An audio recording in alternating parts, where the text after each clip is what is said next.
আসসালামু আলাইকুম। তোমরা সবাই কেমন আছো?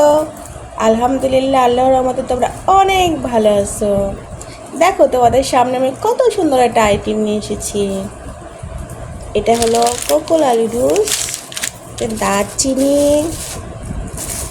সাদা এলাচ, কালো এলাচ, চিনি, তারপরে ধনার গুঁড়া, তারপরে হলুদ, তারপরে কুড়ামরিচ, তারপরে সুজি, তারপরে সয়াবিন তেল,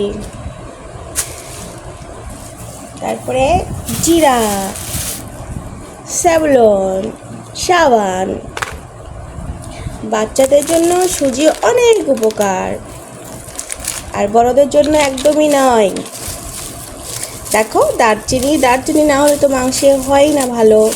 মাংসে অবশ্যই দারচিনি দিতে হয়, তারপরে সাদা এলাচ, কালো এলাচ এগুলো দিতে হয়, অনেক মজা লাগে খেতে।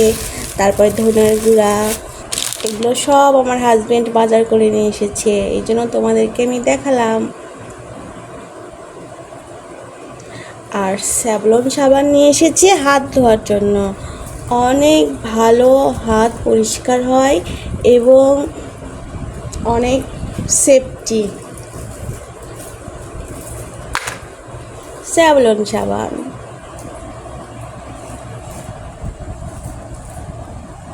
জিরা পানি আমাদের শরীরের জন্য অনেক উপকার। দেখো, জিরা নিয়ে এসেছে, আমাদের শরীরের জন্য অনেক উপকার এবং তরকারিতেও দিলেও অনেক উপকার। আল্লাহ হাফেজ।